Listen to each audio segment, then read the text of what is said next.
Binsun TV, saluran dakwah Samarinda.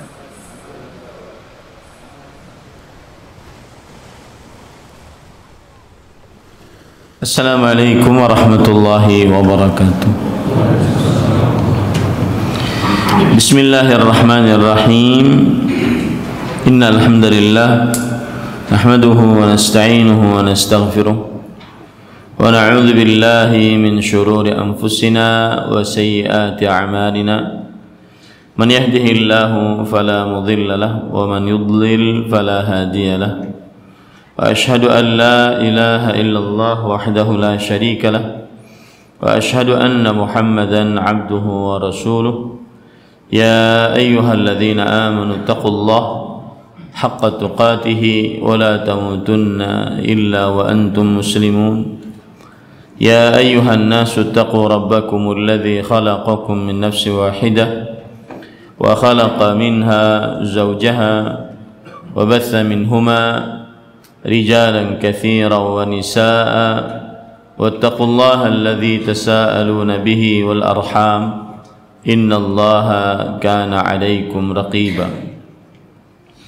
Ya ayyuhalladzina amanu taqullaha wa qulu qawlan sadida yuslih lakum a'malakum wa yaghfir lakum dhunubakum wa man yuti'illaha wa rasulahu faqad faza fawzan 'azima. Amma ba'd, fa inna asdaqal hadits kitabullah wa ahsanul hadi hadi Muhammadin sallallahu alaihi wa ala alihi wasallam wa syarrul umuri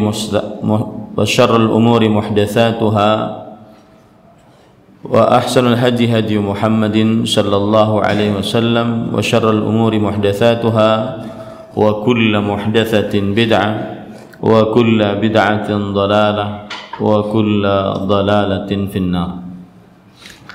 Alhamdulillah, kita bersyukur pada Allah Subhanahu wa taala pada hari ini, hari Sabtu subuh 27 Safar 1444 Hijriah, kita dimudahkan oleh Allah Subhanahu wa taala untuk duduk bersama di Masjid Bintang Sunnah Samarinda, Kalimantan Timur, dalam sebuah kajian rutin insyaallah setiap Sabtu pekan keempat, membaca kitab yang baru pada kesempatan kali ini.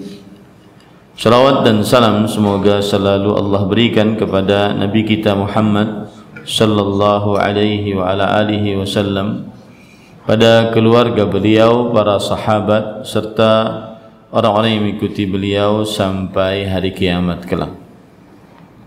Dengan nama-nama Allah yang husna dan sifat-sifatnya yang ulia, kita berdoa, Allahumma inna nas'aluka ilman nafi'an wa rizqan tayyiban wa amalan mutaqabbala, Allahumma amin.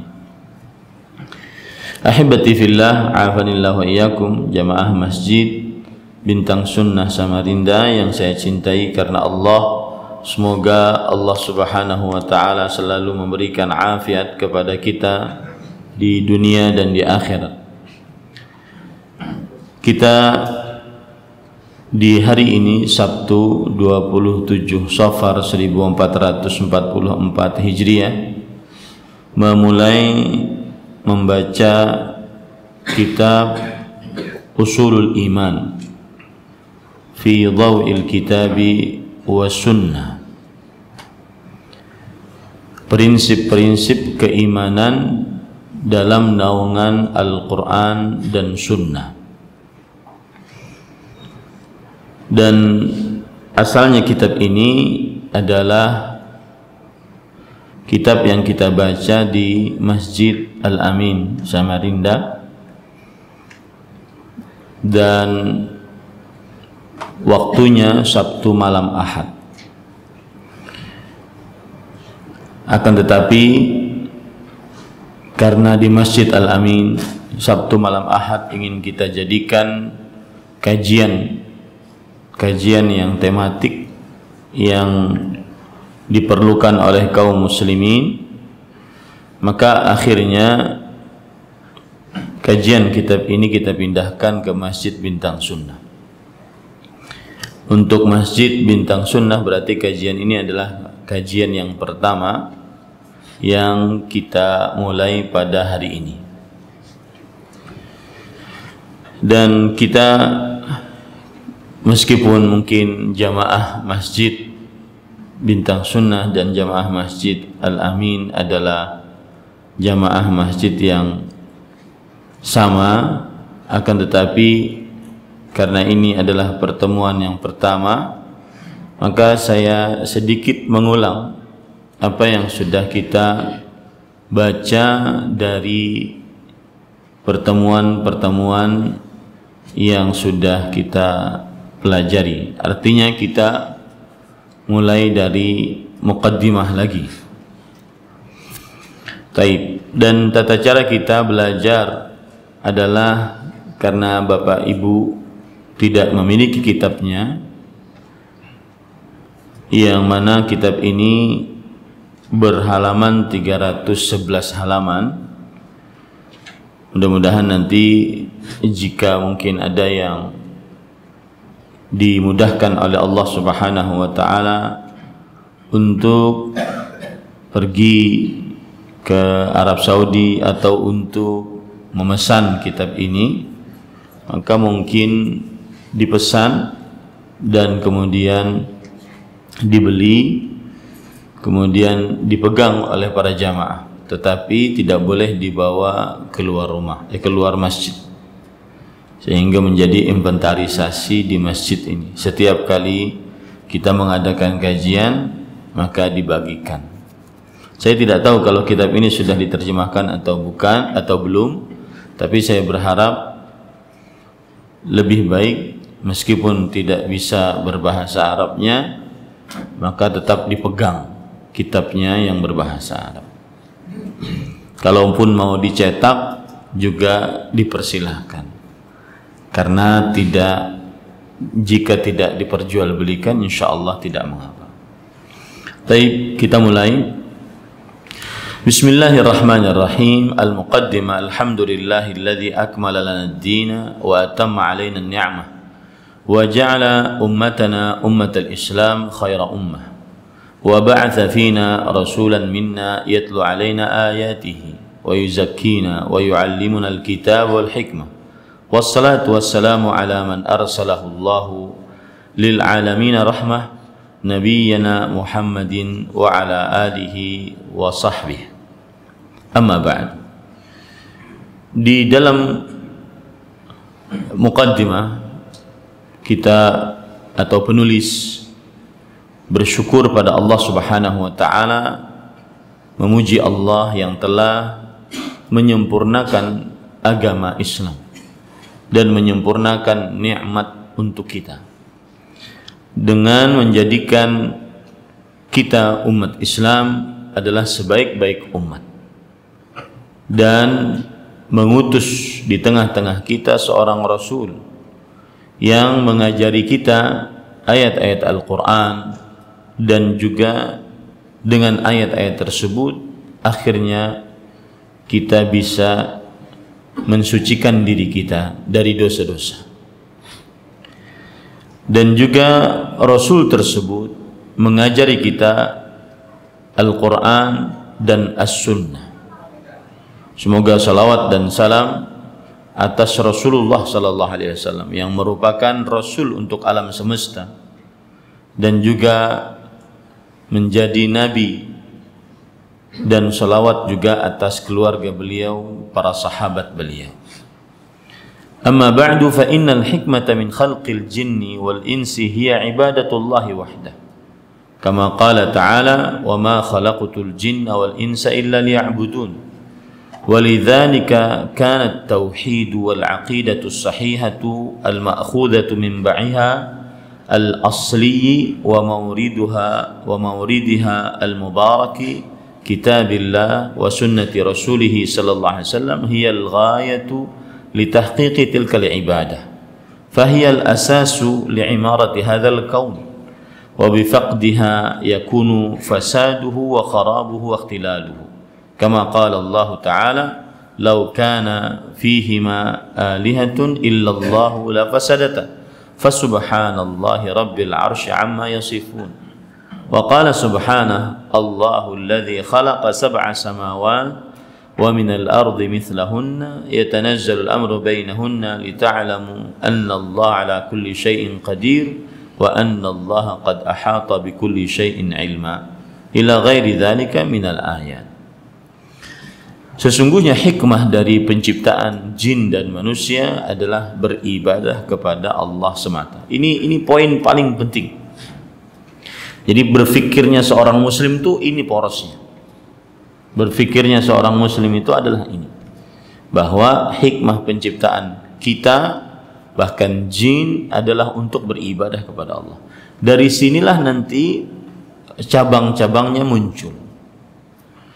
Sebagaimana firman Allah bahwa hikmah penciptaan kita adalah surah Az-Zariyat ayat 56. Wa ma khalaqtul jinna wal insa illa liya'budun. Tidaklah kuciptakan jin dan manusia kecuali supaya mereka beribadah kepadaku. Lihat, ini kata-kata supaya mereka beribadah kepadaku. Ini poinnya.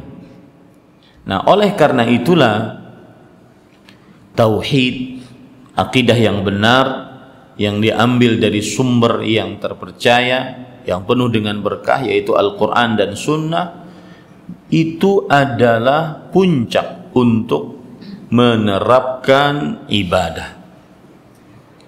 Jadi kan poinnya adalah ibadah.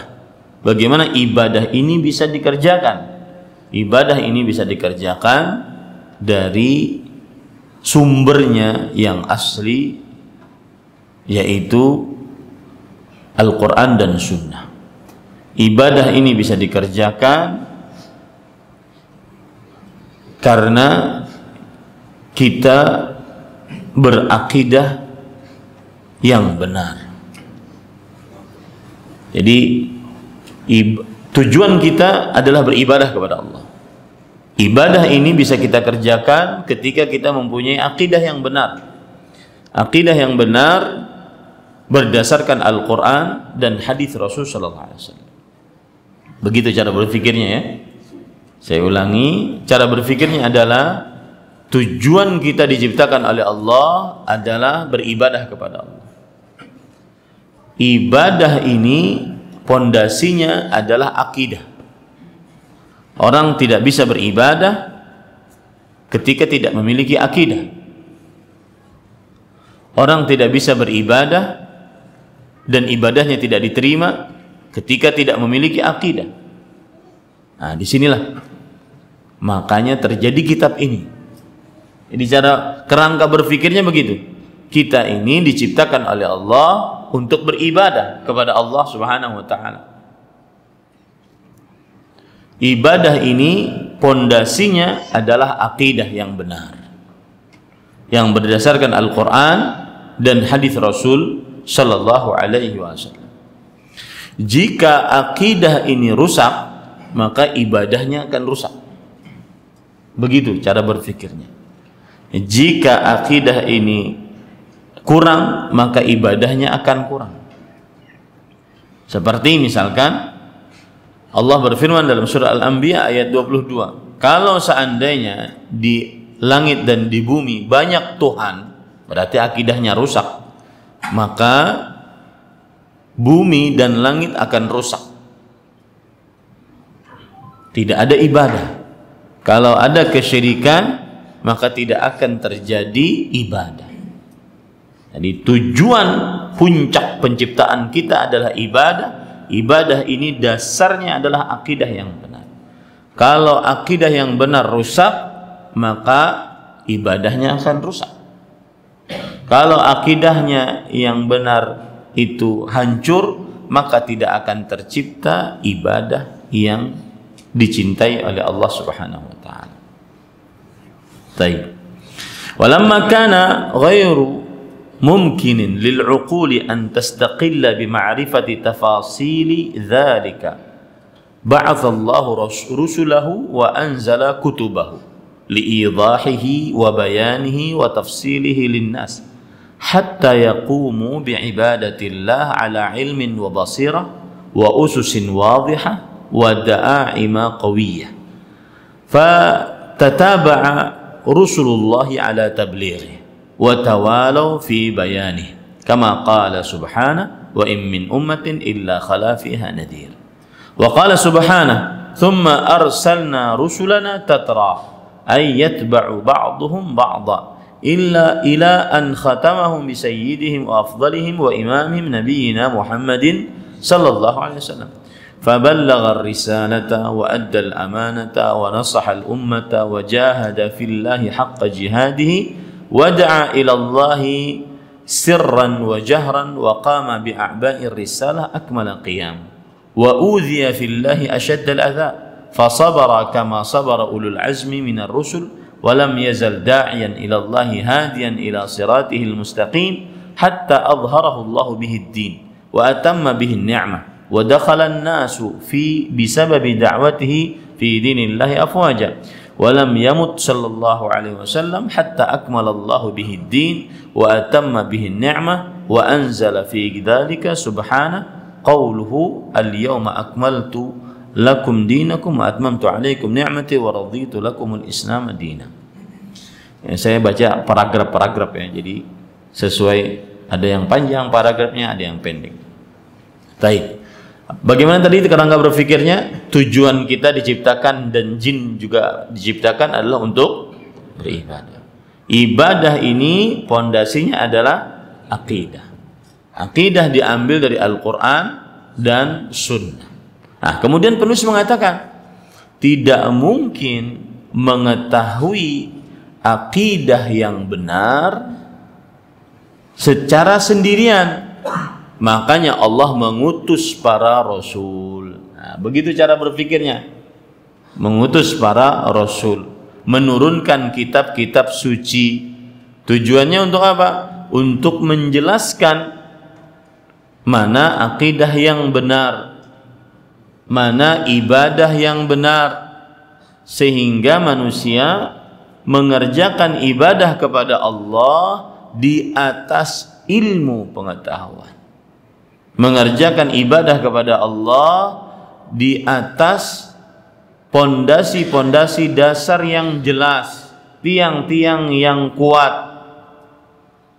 Begitu ya cara berpikirnya. Puncak penciptaan kita tujuannya ibadah. Dasarnya adalah akidah. Akidah ini berdasar dari Al-Quran dan Sunnah.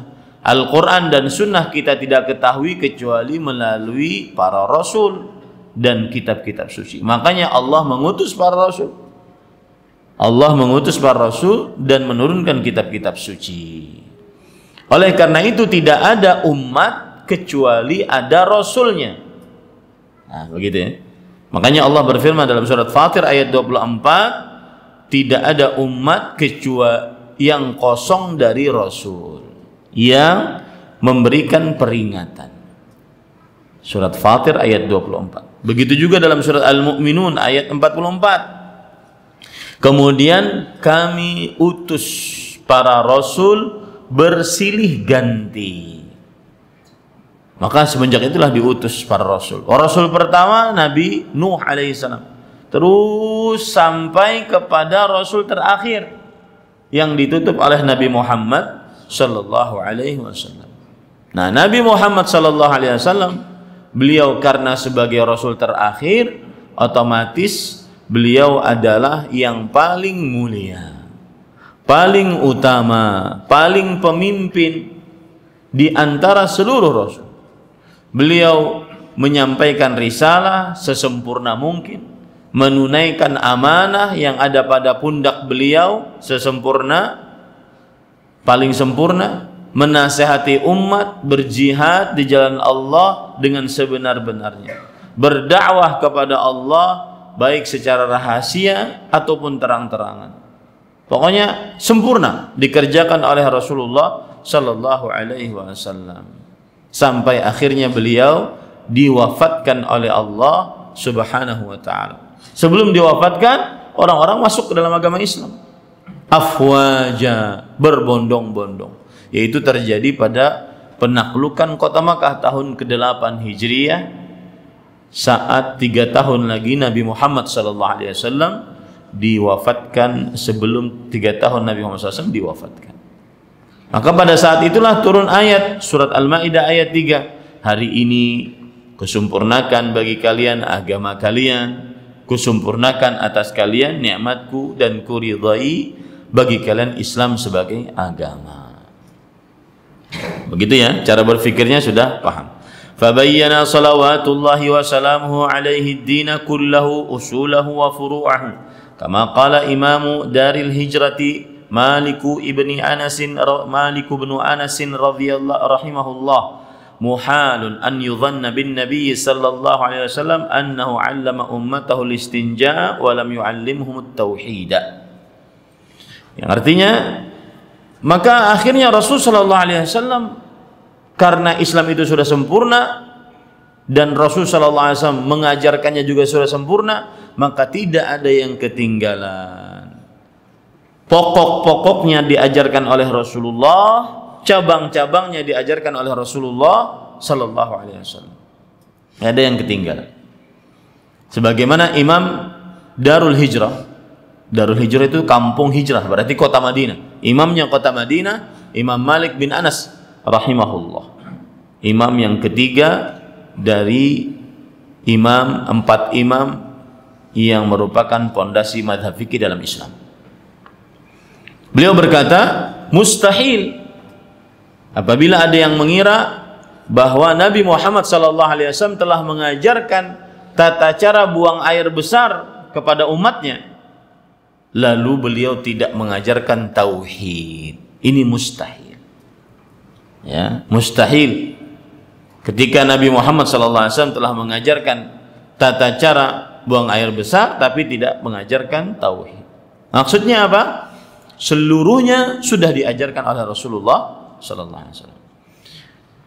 Kemudian penulis mengatakan, nah ini agak panjang paragrafnya. Wa qad kana sallallahu alaihi wasallam da'iyatan ila tauhidillah wa ikhlasid din lillah wa nabdh asy-syirki kullih kabirihi wa saghirihi sya'na jami'il mursalin. إذ أن الرسل كلهم متفقون على ذلك متضافرون على الدعوة إليه بل هو منطلق دعوتهم وزبدة رسالتهم وأساس بعثتهم يقول الله تعالى ولقد بعثنا في كل أمة رسولا يعبدوا الله واجتنبوا الطاغوت فمنهم من هدى الله ومنهم من حقت عليه الضلالة فسيروا في الأرض فانظروا كيف كان عاقبة المكذبين وما أرسلنا من قبلك من رسول إلا نوحي إليه أنه لا إله إلا أنا فاعبدون وقال تعالى واسأل من أرسلنا من قبلك من رسلنا أجعلنا من دون الرحمن آلهة يعبدون وقال تعالى شرع لكم من الدين ما وصى به نوحا والذي أوحينا إليك وما وصينا به إبراهيم وموسى وعيسى أن أقيموا الدين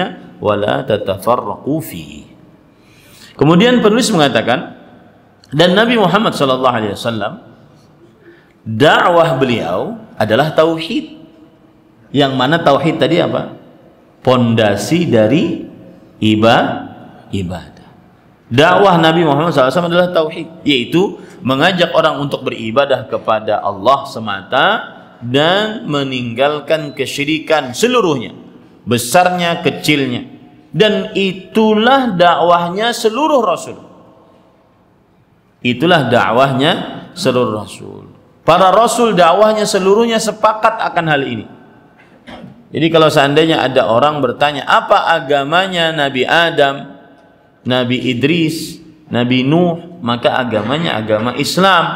Apa Islam yang dimaksud? Islam yang dimaksud adalah tauhid. Sampai kepada Nabi Muhammad SAW, agamanya adalah agama Islam. Islam yang dimaksud adalah tauhid. Itu start point kesamaan antara dakwah para rasul. Seluruhnya adalah berdakwah kepada tauhid, mengajak manusia untuk beribadah kepada Allah semata dan menjauhi kesyirikan. Nah, di bawah ini kemudian penulis membawakan dalil-dalil bahwa dakwah para rasul seluruhnya sama, yaitu apa? Tauhid. Ya. Jadi kerangka berpikirnya tadi bagaimana? Allah menciptakan kita tujuannya supaya beribadah kepada Allah. Ibadah pondasi dasarnya akidah yang benar. Akidah yang benar diambil dari Al-Quran dan Sunnah. Al-Quran dan Sunnah tidak bisa kita pelajari kecuali melalui para Rasul. Makanya Allah mengutus Rasul diutus silih berganti. Nah, para Rasul ini diawali oleh Nabi Nuh, diakhiri oleh Nabi Muhammad SAW. Sudah berdakwah dengan sebenar-benarnya. Sampai akhirnya Allah menyempurnakan agama Islam dengan menurunkan surat Al-Maidah ayat 3 tadi. Nah, dakwahnya para rasul ini satu, yaitu tauhid. Yang mana tauhid tadi adalah merupakan pondasi dasar beribadah kepada Allah Subhanahu wa taala. Nah, sekarang kita baca ayat-ayat yang dibawakan oleh penulis bahwa dakwahnya para rasul sama, satu, yaitu tauhid. Mengajak manusia beribadah kepada Allah, menjauhkan dari kesyirikan. Contohnya surat An-Nahl ayat 36 yang artinya, sungguh kami telah utus di setiap umat seorang rasul untuk mengajak beribadahlah kalian kepada Allah dan jauhilah taghut, yaitu sembahan selain Allah. Maka dari manusia ada yang diberi petunjuk oleh Allah, dari manusia ada yang sudah ditetapkan kesesatan oleh Allah, artinya tidak mengikuti ajakan Rasulullah SAW. Maka silahkanlah kalian berjalan di atas muka bumi, maka perhatikan bagaimana akibat dari orang-orang yang mendustakan dakwahnya para rasul. Kemudian surat Al-Anbiya ayat 25 juga begitu. Sungguh dan tidaklah kami utus sebelum engkau wahai Muhammad sallallahu alaihi wasallam seorang rasul, melainkan kami wahyukan kepadanya bahwa tidak ada ilah yang berhak diibadahi kecuali aku, maka beribadahlah kepadaku, yaitu Allah Subhanahu wa taala. Jadi dakwah seluruh para rasul adalah sama, tidak ada bedanya, yaitu dakwahnya apa tadi? Tauhid. Kemudian juga dalam surah Az-Zukhruf ayat 45 yang artinya, dan tanyakanlah siapa saja yang kami telah utus sebelum engkau dari para rasul. Mereka dakwahnya pasti yaitu mengajak manusia untuk beribadah kepada Allah Subhanahu wa taala. Mereka mengatakan, apakah kalian menjadikan Tuhan-Tuhan selain Allah yang kalian ibadahi? Itu dakwah seluruh para rasul. Begitu juga dalam surat Asy-Syura ayat 13. Allah telah mensyariatkan bagi kalian agama yang Allah wahyukan kepada Nabi Nuh dan yang Allah telah wahyukan kepada engkau dan telah wasiatkan kepada Ibrahim, Musa, Isa. Apa wahyunya dari semua nabi ini? Nabi Nuh, Muhammad SAW, Ibrahim, Musa, Isa. Inilah ulul azmi. Ya, pokoknya para rasul. Nabi Nuh, kemudian Nabi Ibrahim, Musa, Isa, Nabi Muhammad SAW. Apa pokok dakwahnya? An aqimud din wa la tatafarraqu fihi. Yaitu tegakkanlah agama, tauhidlah, dan janganlah bercerai-berai. Taib. Waqad thabata fi sahihain an Abi Hurairah radhiyallahu anhu an Rasulillah sallallahu alaihi wa ala alihi wasallam annahu qala al-anbiya'u ikhwatun li'allat ummahatuhum shatta wa dinuhum wahid fad-din wahidun wal 'aqidatu wahidah wa innama hasala at-tanawwu' bainahum fi syara'i' kama qala ta'ala likullin ja'alna minhum syir'atan wa minhaja. Begitu juga hadis sahih yang menunjukkan akal ini, riwayat Bukhari dan Muslim. Dari Abu Hurairah radhiyallahu anhu, Rasul sallallahu alaihi wasallam bersabda, para nabi itu saudara sesepupu. Ya. Ibunya berbeda tapi satu bapak, yaitu Adam alaihissalam. Dan agamanya satu. Maka agama para nabi satu, akidahnya pun satu. Yang berbeda cuma syariat tata cara beribadah kepada Allah.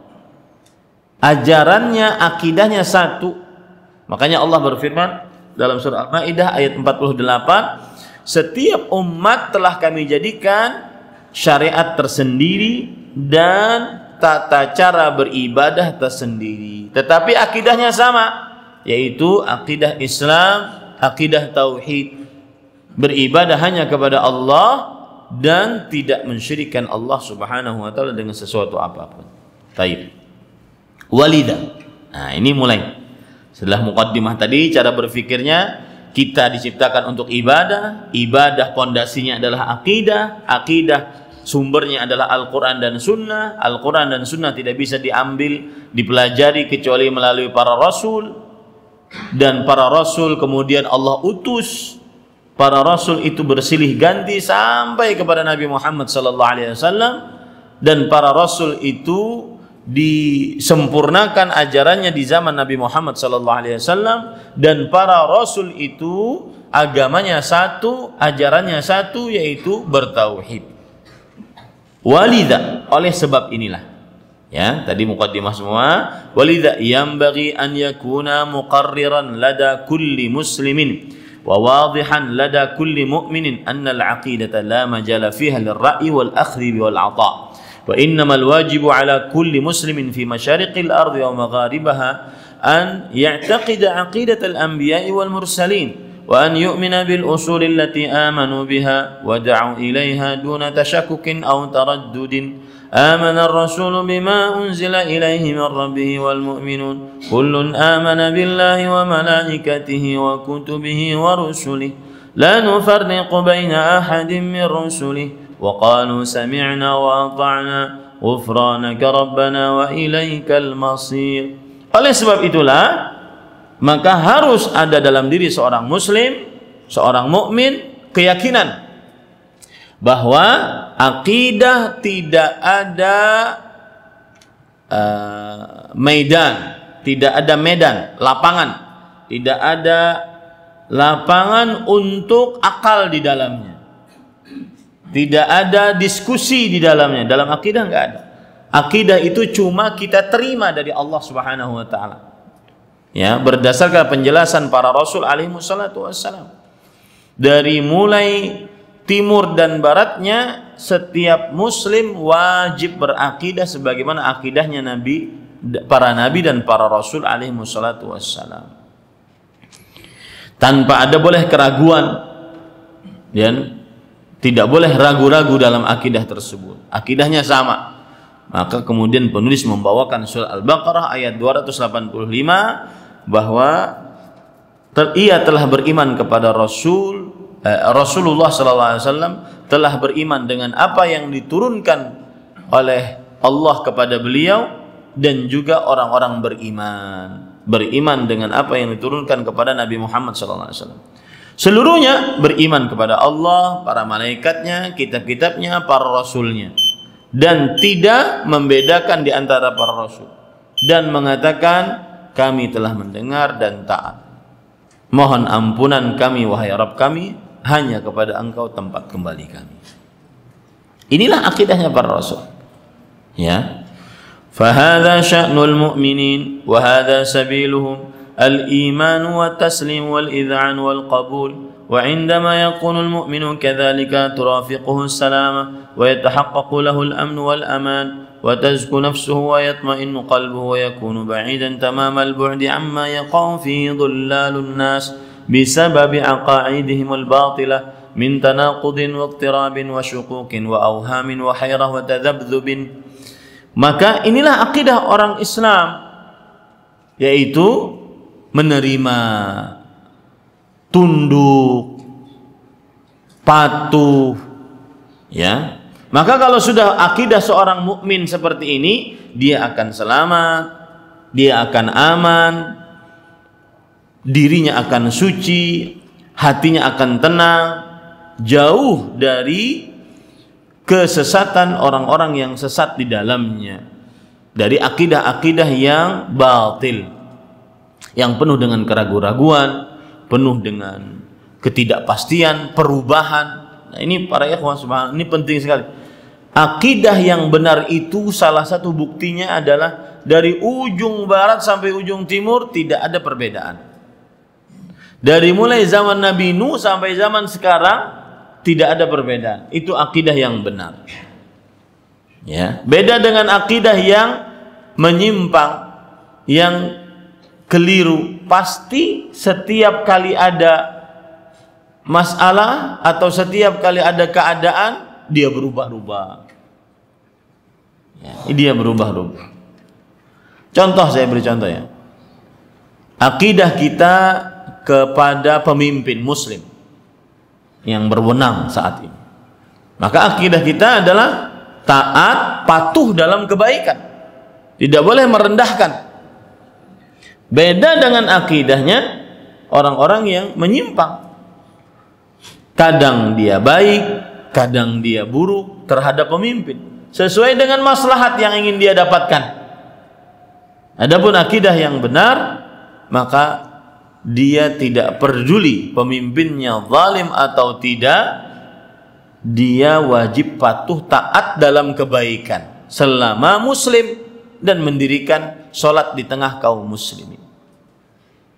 Maka pada itulah akidah, tidak pernah berubah. Beda dengan akidah-akidah orang-orang yang menyimpang. Banyak sekali perubahan tidak sesuai dengan kejadian dan hawa nafsu masing-masing. Baik, lanjut. Wal aqidatul islamiyyatu sahihatu bi usuliha tsabitati wa ususiha salimati wa qawaidiha al-matinati hiya duna ghairiha allati tuhaqqiqu lin-nasi sa'adatahum wa rif'atahum wa falahahum fid dunya wal akhirah liwuduhi ma'alimiha wa sihhati dalailiha wa salamati barahiniha wa hujajiha wa limuwafaqatiha lil fitrati salimati wal uquli sahihati wal qulubi sawiyyah. Akidah Islam yang benar, yang pokoknya tetap, dasarnya selamat, bangunan-bangunannya kokoh, inilah akidah yang akan mengangkat derajat manusia, memberikan keberuntungan kepada manusia di dunia dan di akhirat. Kenapa akidah yang benar itu seperti itu? Karena prinsip-prinsipnya jelas, pendalilan-pendalilannya sahih, bukti-buktinya dan juga hujjah-hujjahnya adalah hujjah-hujjah yang kuat, sesuai dengan fitrah manusia, sesuai dengan logika yang sehat dari manusia, sesuai dengan qalbu yang selamat dari manusia. Nah, ini poin penting tentang akidah. Akidah itu pasti sesuai dengan tabiat manusia, pasti sesuai dengan akal manusia, pasti sesuai dengan qalbu, perasaan manusia yang paling dalam. Itulah akidah yang benar. Ya. ولهذا فإن العالم الإسلامي كله في أشد الحاجة إلى معرفة هذه العقيدة الصافية النقية إذ هي قطب سعادته الذي عليه تدور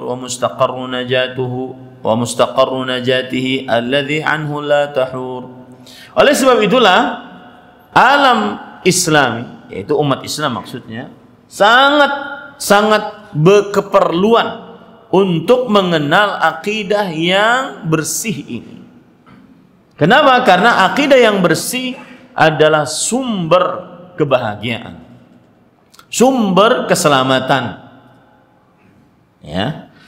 Wa fi hadzal mu'allafil wajiz yajidul muslimu usul al-aqidatil islamiyyah wa ahamma ususiha wa abraza usuliha wa ma'alimiha mimma la ghina li muslimin anhu ويجد ذلك كله مقرونا بدليله مدعما بشواهده فهو كتاب مشتمل على أصول الإيمان في ضوء الكتاب والسنة وهي أصول عظيمة موروثة عن الرسل ظاهرة غاية الظهور يمكن لكل مميز من صغير وكبير أن يدركها بأقصر زمان وأوجز مدة والتوفيق بيد الله وحده. وبهذه المناسبة نتقدم بالشكر الجزيل للذين ساهموا في إعداد هذا الكتاب وهم الدكتور صالح بن سعد السحيمي والدكتور عبد الرزاق بن عبد المحسن العباد والدكتور إبراهيم بن عامر الرحيلي. كما نشكر اللذين قام بمراجعته وصياغته وهما الدكتور علي بن محمد ناصر فقيه والدكتور أحمد بن عطية الغامدي. Dan di dalam tulisan ini yang ringkas ini, maka seorang muslim akan mendapati pokok-pokok akidah Islam, dasar-dasarnya yang paling penting, prinsip-prinsipnya yang paling jelas, yang tidak seorang muslim wajib untuk mengetahuinya. Ya, muslim tersebut akan mendapati akidah-akidah itu dibarengi dengan dalil, diberikan dalil-dalil. Nah, ini yang saya sering sebut, ilmiah itu adalah adalah apabila ada penyebutan sesuatu didalili dengan Al-Quran, dengan hadis dan perkataan para sahabat dan para ulama setelahnya. Itu ilmiah. Ilmiah bukan perkataan yang susah untuk dipahami, yang ada sisinya. Ilmiah itu adalah sebuah perkataan yang dibumbui dengan Al-Quran, hadis Rasul, perkataan para sahabat dan para ulama setelahnya. Itu ilmiah. Makanya beliau mengatakan seperti itu. Maka ini adalah kitab yang merupakan pokok-pokok keimanan berdasarkan dari Al-Quran dan Sunnah. Makanya nama kitabnya Usulul Iman fi Dhaw'il Kitabi was Sunnah. Pokok-pokok keimanan dalam naungan Al-Quran dan Sunnah Rasul sallallahu alaihi wasallam. Maka beliau penulis mengatakan, ini pokok-pokok keimanan ini adalah warisan para rasul, dan akidah ini jelas mungkin setiap orang, baik itu yang kecil atau yang besar, untuk mempelajarinya. Kemudian beliau mengatakan di sini bahwa yang mengumpulkan materi ini ada 3 syekh. Yang pertama Syekh Saleh bin Sa'ad As-Suhaimi, yang kedua Syekh Abdul Razzaq bin Abdul Muhsin Al-Abbad, yang ketiga Syekh Ibrahim bin Amir Al-Ruhaili. Dan seluruhnya adalah guru besar akidah di Universitas Islam Madinah dan juga di Masjid Nabawi. Kemudian yang mengedit dari kitab ini 2 Syekh, Ali bin Muhammad Nasir Faqihi dan juga Ahmad Atiyah Al-Ghamidi rahimahumullah. Yang mengedit sudah meninggal dua-duanya. Yang mengumpulkan dari materi-materi dalam kitab ini masih hidup 3-tiganya. Dan 3-tiganya saya pribadi pernah dan sering duduk bersama 3 syekh ini. Makanya di dalam kitabnya, di awal kitabnya ditulis Kitabu Usulil Iman fi Dhaw'il Kitabi wa Sunnah, kitab pokok-pokok keimanan dalam naungan Al-Quran dan Sunnah. I'dad, penulisnya nukhbatun minal ulama, kumpulan para ulama rahimahumullah. Wa inna lanarju subhana an yanfa'a bihi umumal muslimin wa akhiru da'wana alhamdulillahi rabbil alamin. Dan kita berharap agar Allah Subhanahu wa taala memberikan manfaat untuk kaum muslimin dengan kitab ini, dan terakhir dari doa kita adalah alhamdulillahi rabbil alamin. Baik, itu muqaddimah dari penerbit. Muqaddimah dari penerbit. Sekarang kita membaca muqaddimah dari kitab. Ya, dari kitab. Tamhid, pendahuluan. La yakhfa ala kulli muslimin ahammiyatu al-iman wa 'idhamu sya'nihi wa kathratu 'awaidihi wa fawaidihi 'ala al-mu'mini fi dunya wal akhirah.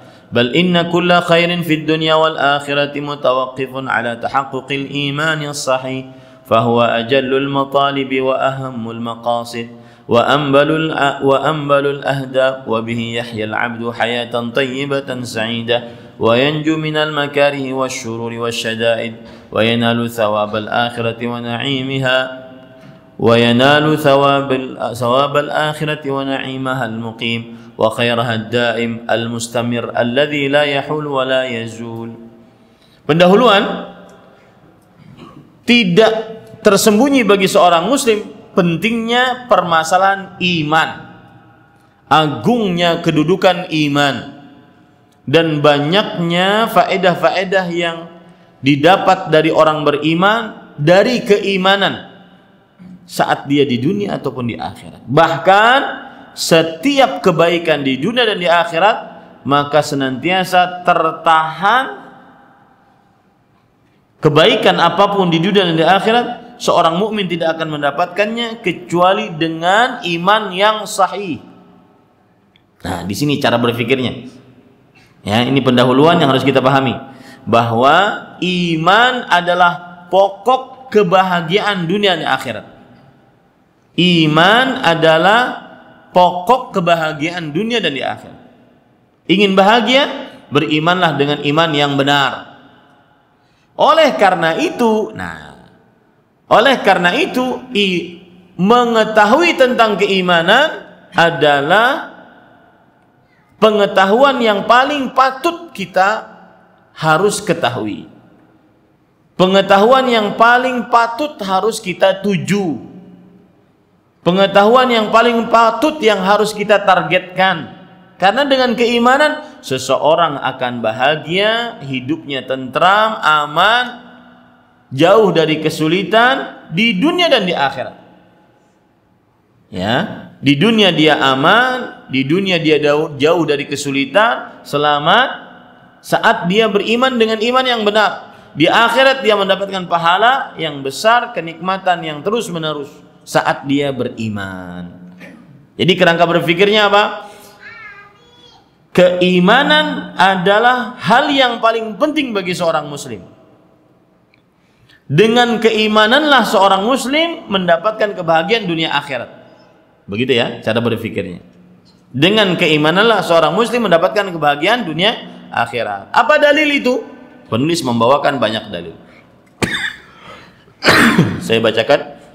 Qala ta'ala, "Man 'amila salihan min dzakarin aw untha wa huwa mu'min فلنحيينه حياة طيبة ولنجزينهم أجرهم بأحسن ما كانوا يعملون وقال تعالى ومن أراد الآخرة وسعى لها سعيها وهو مؤمن فأولئك كان سعيهم مشكورا وقال تعالى ومن يأته مؤمنا قد عمل الصالحات فأولئك لهم الدرجات العلى وقال تعالى إن الذين آمنوا وعملوا الصالحات كانت لهم جنات الفردوس نزلا خالدين فيها لا يبغون عنها حولا والآيات في هذا المعنى في القرآن الكريم كثيرة.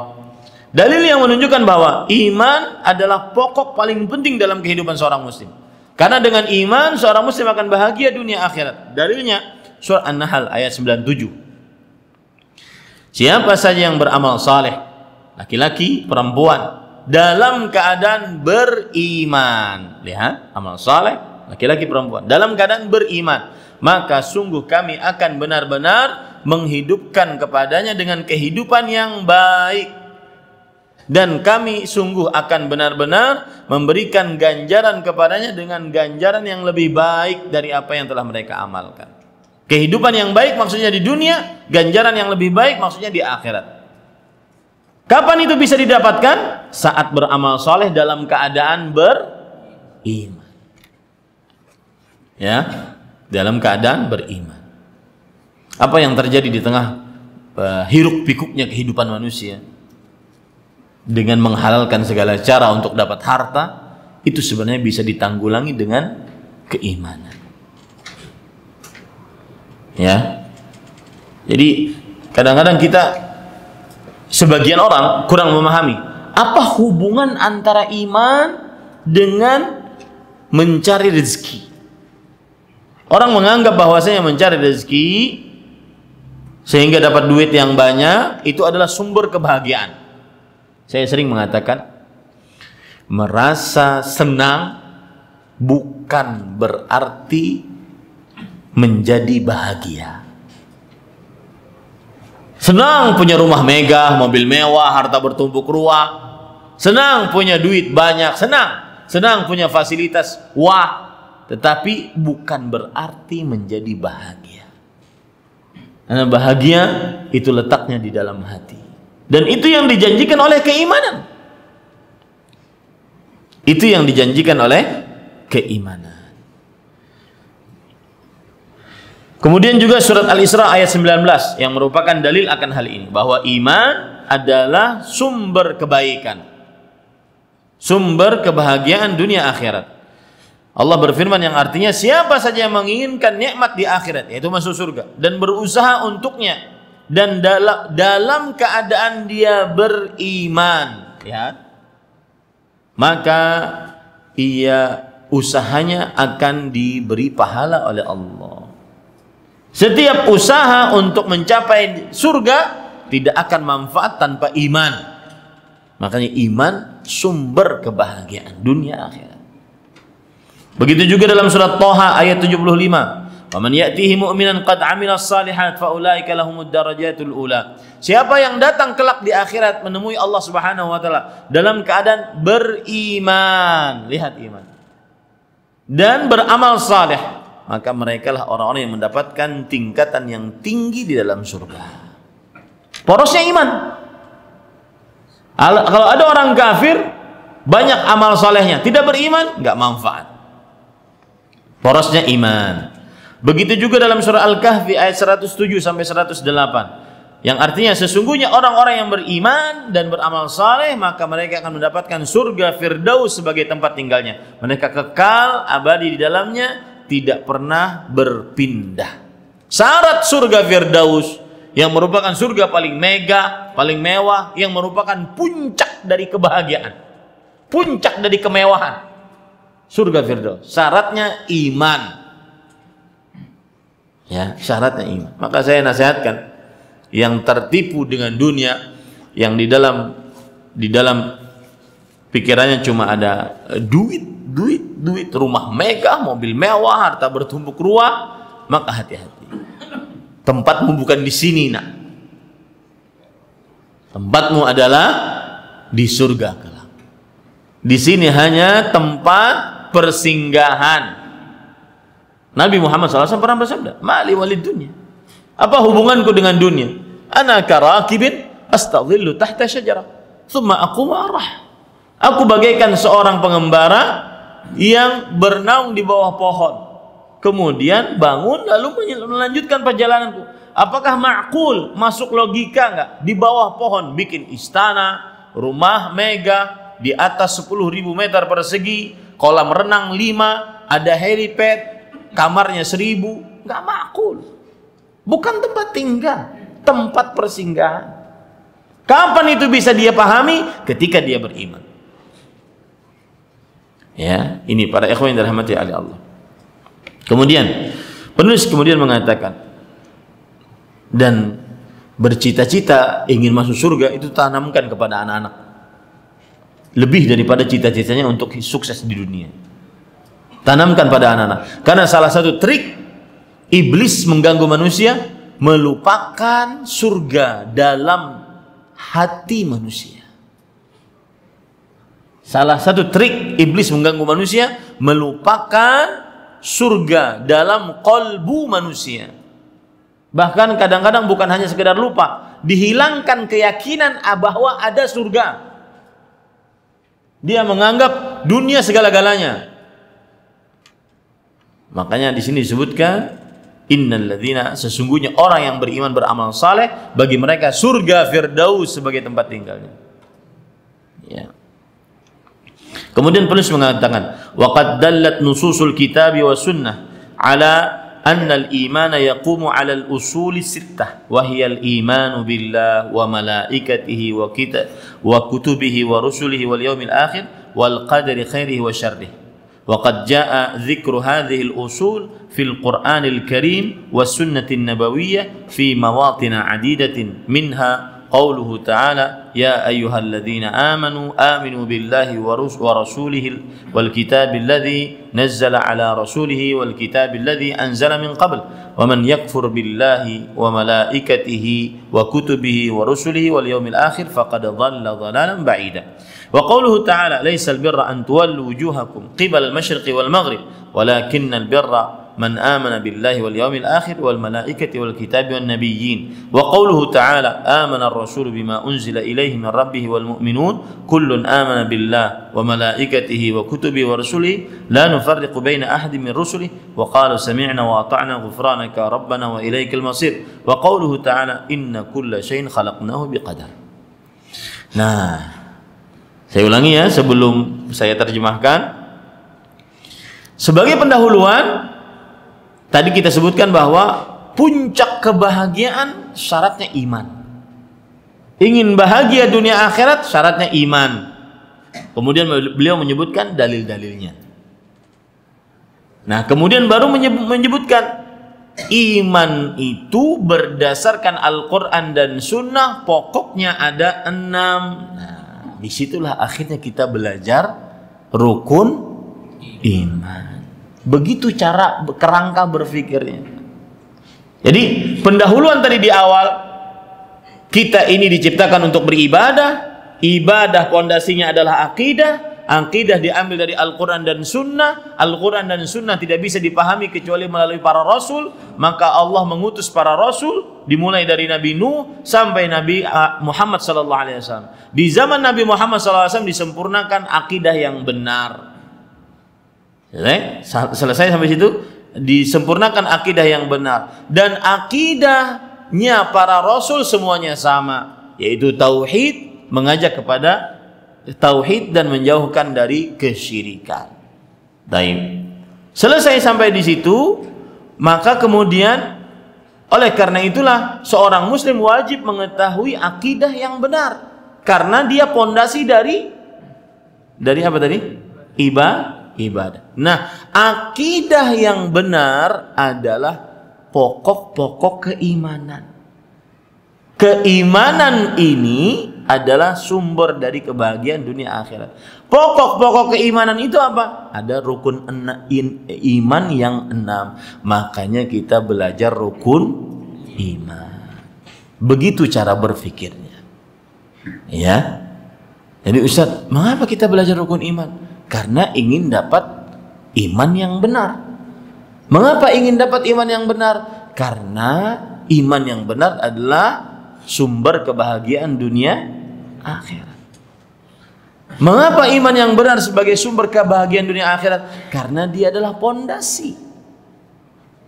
Pondasi dalam mengerjakan tujuan pokok adanya kita di sini, yaitu beribadah. Begitu cara berpikirnya.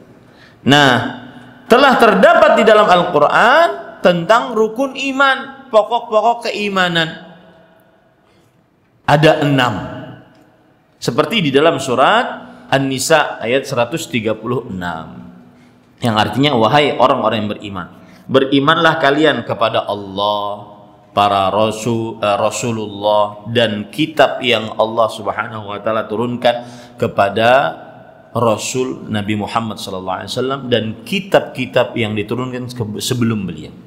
Siapa yang kafir terhadap Allah, para malaikatnya, kitab-kitabnya, para rasulnya, hari akhir, maka sungguh dia telah sesat dengan kesesatan yang sangat jauh. Itu dalil pertama tentang adanya rukun iman, pokok-pokok keiman. Dalil kedua surat Al-Baqarah ayat 177. Al-Baqarah 177. Allah berfirman yang artinya, bukanlah kebajikan itu kalian menghadapkan wajah kalian ke timur atau ke barat. Akan tetapi kebajikan adalah kalian beriman kepada Allah, hari akhir, para malaikat, kitab-kitabnya, para nabi. 5. Ya. Begitu juga dalam surat Al-Baqarah ayat 285. Rasulullah SAW telah beriman dengan apa yang diturunkan kepada beliau dari Rabb-Nya. Dan juga orang-orang beriman. Seluruhnya beriman kepada Allah, para malaikat, kitab-kitabnya, para rasulnya. Kita tidak membedakan satu rasul dengan yang lainnya. Dan kita mengucapkan sami'na wa ata'na. Ghufranaka rabbana wa ilaikal masir. 5 sudah rukun iman. Rukun yang ke-6 mana? Surat Al-Qamar ayat 49, yaitu beriman kepada takdir. Sesungguhnya segala sesuatu telah kami ciptakan dengan takdir. Inilah pokok keimanan yang apabila orang memahami ini, maka dia pasti bahagia dunia akhirat. Mengapa? Karena ini adalah sumber akidah yang benar. Yang mana akidah yang benar adalah pondasi dari apa? Ibadah. Begitu ya cara berpikirnya. Mengapa kita akhirnya belajar rukun iman? Orang belajar rukun iman, dia akan bahagia dunia akhirat. Coba antum sebutkan itu kepada orang awam. Kalian kalau belajar rukun iman akan bahagia dunia akhirat, pasti nggak percaya. Karena yang ada dalam benak mereka yang membahagiakan dunia akhirat duit. Ya. Adapun orang yang sudah belajar tahu kerangka berpikirnya tadi. Apa tadi kerangka berpikir? Yang paling pertama apa? Tujuan hidup di dunia ibadah. Ibadah pondasinya akidah. Akidah tidak bisa dikenal, akidah sumbernya Al-Quran dan Sunnah. Al-Quran dan Sunnah yang mengajari adalah para Rasul. Nah, kemudian akidah yang benar tadi, pondasinya, rukun-rukunnya, sumber-sumbernya ada 6. Beriman kepada Allah, para malaikatnya, kitab-kitabnya, para Rasul, hari akhir, dan beriman kepada takdir, baik dan buruknya. Maka orang akan bahagia. Kenapa? Karena dengan iman, pokok-pokok keimanan yang diketahui, dia bisa menegakkan tujuan hidup. Tujuan hidup adalah beribadah kepada Allah. Kalau sudah dia tahu tujuan hidup, dia akan bahagia dunia akhirat. Begitu cara berfikirnya. Wa thabata fi sahihi Muslimin min hadithi Umar bin Al-Khattab al-masyhur بحديث جبريل أن جبريل سأل النبي صلى الله عليه وسلم فقال أخبرني عن الإيمان قال أن تؤمن بالله وملائكته وكتبه ورسله واليوم الآخر وتؤمن بالقدر خيره وشره. Kalau tadi ayat-ayat dari Al-Quran yang menunjukkan bahwa rukun iman, pokok keimanan ada 6. Sekarang hadis Rasul riwayat Imam Muslim dari sahabat Nabi Umar bin Khattab radhiyallahu anhu yang disebut dengan hadis Jibril. Kenapa? Karena ceritanya Nabi Muhammad SAW didatangi oleh Jibril. Jibril alaihissalam bertanya kepada Nabi Muhammad SAW tentang Islam, tentang iman dan ihsan. Nah, saat Jibril alaihissalam bertanya tentang iman, Nabi Muhammad SAW menjawab, hendaklah engkau beriman kepada Allah, para malaikatnya, kitab-kitabnya, para rasulnya, hari akhir, beriman kepada takdir baik dan buruknya. Fahadhihi usulun sittatun azimatun yaqumu 'alaiha al-iman. Inilah pokok-pokok yang 6 yang dibangun di atasnya keimanan. Bal la imana li ahadin illa bil imani biha. Bahkan tidak sah keimanan seseorang kecuali dengan beriman kepada rukun iman yang 6 tersebut. Wa hiya usulun mutarabitatun mutalazimah. La yanfaqu ba'daha an ba'd fal imanu bi ba'dihha mustalzimun lil imani bi baqiha wal kufru bi ba'dihha kufrun bi baqiha. Rukun iman yang 6 ini saling berkaitan satu dengan yang lainnya, tidak bisa terpisah. Ya. Beriman kepada sebagian dari rukun iman, maka lazim mengimani sisa-sisa rukun iman. Kufur terhadap sebagian dari rukun iman berarti dia kufur kepada seluruh iman. Orang beriman kepada Allah tapi tidak percaya tentang takdir, maka batal keimanannya kepada Allah. Orang beriman kepada Allah tapi tidak percaya tentang hari akhir, batal keimanannya kepada Allah Subhanahu wa taala. Dia saling mengaitkan satu dengan yang lainnya. Walidzalika kana mutaakkidan fi haqqi kulli muslim an ta'zuma inayatuhu wa ihtimamu bihadhihi al-usul ilman wa ta'alluman wa tahqiqan. Oleh sebab itulah wajib bagi setiap muslim untuk membesarkan perhatiannya terhadap pokok-pokok keimanan ini, baik itu dia mengajarinya, belajarnya, mengajarnya dan mengamalkannya. Wa fi ma yali bayanu ma yata'allaqu bil asl al-awwal min hadhihi al-usul wa huwa al-iman billah. Dan di bawah ini adalah penjelasan tentang pokok keimanan yang pertama dari pokok-pokok keimanan yang 6, yaitu beriman kepada Allah Subhanahu wa taala. Nah, cukup. Ya, itu kerangka berpikir kita dalam kitab ini. Maka mulailah nanti kita berbicara tentang beriman kepada beriman kepada Allah, malaikatnya, kitab-kitabnya, para rasulnya, hari akhir, dan qada dan qadar. Di samping itu nanti ada pembahasan-pembahasan yang lain yang dibawakan dalam kitab ini. Nah, ini yang menarik dari kitab ini. Bukan hanya sekedar membicarakan rukun iman yang 6, tapi juga pembahasan-pembahasan yang lain. Saya beri contoh ya. Misalkan pembahasan tentang apa bedanya Islam, iman, ihsan. Tuh. Yang kedua, pembahasan tentang al-bara dan al-wala dan al-bara. Loyal dan disloyal. Itu nanti masuk membahas tentang hukum tasyabbuh dengan orang kafir, hukum berhubungan dengan orang tua yang kafir, masuk dalam situ. Ya. Kemudian yang ketiga, pembahasan tentang hak-hak para sahabat Nabi radhiyallahu anhu. Ini nanti masuk kepada orang-orang yang menyimpang. Seperti kaum Rafidhah yang menyimpang terhadap para sahabat Nabi radhiyallahu anhu. Yang keempat yaitu pembahasan tentang kewajiban rakyat muslim terhadap pemimpin muslim. Masuk ke dalamnya. Ya, pembahasan yang kelima, wajibnya berpegang teguh kepada Al-Qur'an dan Sunnah, nanti masuk membicarakan perkara apa? Bid'ah. Ya, jadi kitab ini kalau dari sisi materi, insya Allah bagi pemula sangat lengkap.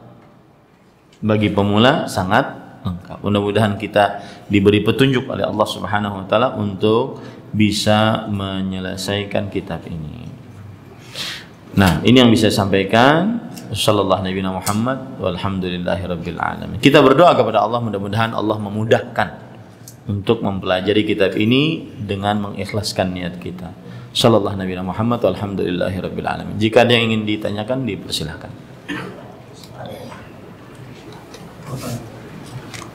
Ada yang langsung?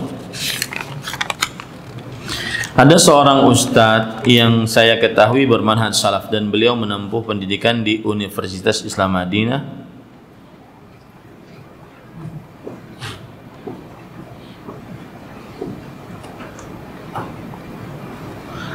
Di Universitas Islam Madinah jurusan hadis. Di kota kami ini sepengetahuan saya tidak ada ustadz sunnah yang membahas hadis sedetil beliau. Beliau juga sangat berakhlak, hanya saja beliau ditahdir oleh ustadz sunnah yang lain. Saya tidak tahu kesalahan dan penyimpangan beliau hingga beliau ditahdir. Apakah saya boleh duduk di majelis beliau?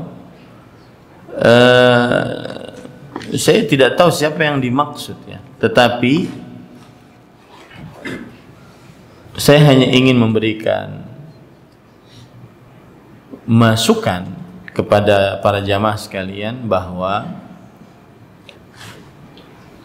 terkadang ada orang yang baik akidahnya, baik ilmunya, tetapi tidak dapat diambil ilmunya atau tidak kita bisa bermajlis dengannya, disebabkan karena satu dan lain hal seperti siapa teman-temannya, siapa teman gaulnya, dan seterusnya. Allahu a'lam. Tapi saya tidak tahu siapa yang dimaksud. Kitab apa yang bagus bagi pemula untuk mempelajari nama dan sifat Allah? Adakah kitab yang berbahasa Indonesia yang membahas tauhid Asmaul Husna? Kitab pemula yang paling baik adalah untuk nama-nama dan sifat-sifat Allah, membaca kitab yang ditulis oleh Fadilatul Syekh Al-Allamah Muhammad bin Salih Al-Utsaimin rahimahullah, yaitu Al-Qawaidul Muthla. Al-Qawaidul Muthla di dalam nama-nama dan sifat-sifat Allah Subhanahu wa taala. Kemudian adapun fikih Asmaul Husna yaitu Fiqhul Ad'iyati wal Adhkar.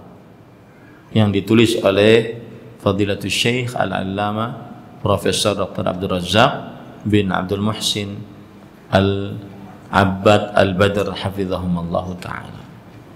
Wallahu a'lam. Ini yang bisa kita sampaikan. Wa sallallahu nabiyana Muhammad walhamdulillahirabbil alamin. Subhanakallahumma bihamdik asyhadu an la ilaha illa anta astaghfiruka wa atubu ilaik.